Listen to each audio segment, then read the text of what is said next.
Assalamualaikum. Ramadan Mubarak. We're here again with another story from the life of the Prophet Muhammad sallallahu alaihi wasallam. Last night we learned about how Hamza radiallahu anhu and Omar radiallahu anhu accepted Islam, and this enabled the Muslims to pray openly in front of the Kaaba, and the Meccan chiefs couldn't do anything. Well, now we're going to learn about the severe persecution that the Muslims experienced as well.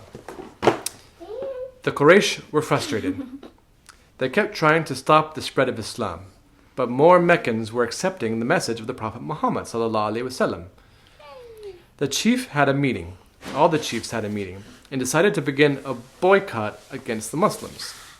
They wrote up the rules of the boycott, which included that nobody would partake in buying or selling with the Muslims. And they posted the rules on the Kaaba.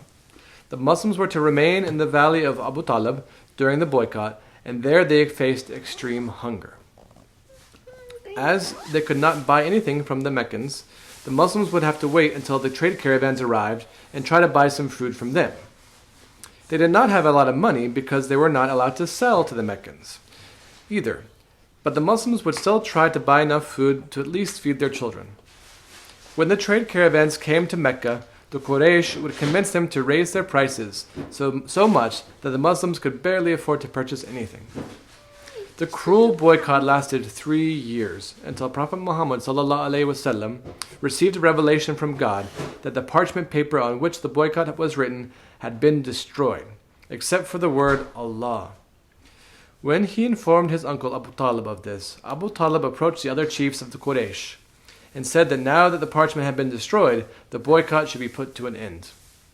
The Quraysh checked the parchment, and indeed, it had been eaten by insects, all except the word Allah.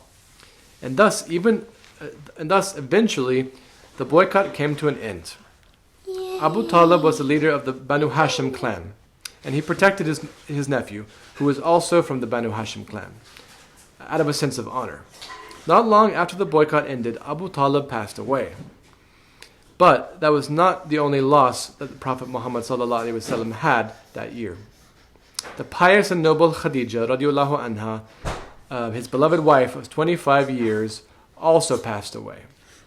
Due to the hardships that the Muslims faced during the boycott, many now suffered from ill health. But the Muslims remained patient and trusted in Allah. They knew that being good Muslims would mean that they would face hardships. Allah tests us all.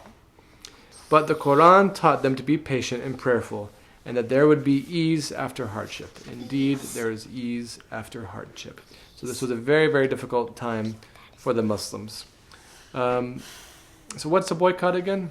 Boycott, for example, like African American people didn't ride the public bus because Rosa Parks, she refused to give her seat to a white man. Right. So that was an example of a good boycott, where you're not going to use a service or go to a business if they're doing something bad. And then the bus didn't get enough money, so they let them sit anywhere they want. Right, but there's also examples where powerful groups or countries can put a boycott or kind of like sanctions against another group to make them weak, not trade with them, not give them any food.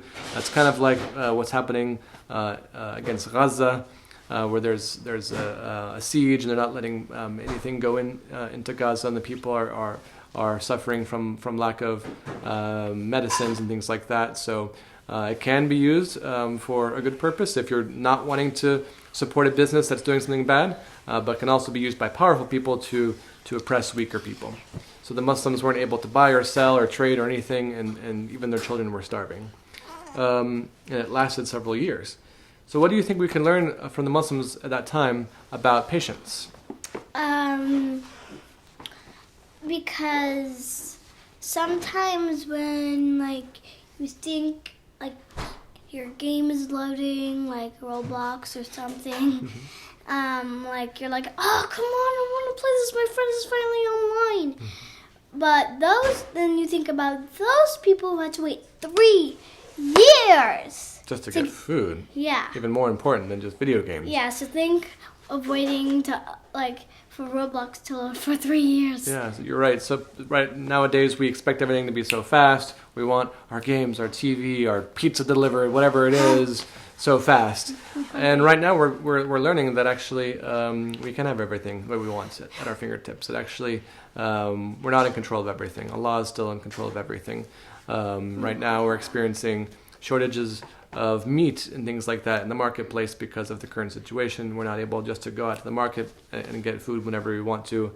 And this is angering a lot of people, and they're upset. And I think we need to learn some patience, that we just have to do our part to stay healthy and to do social distancing. And we'll get through this, inshallah. And verily, Allah is with the patient, the sabirin. So we'll see you tomorrow, inshallah. Assalamu alaikum.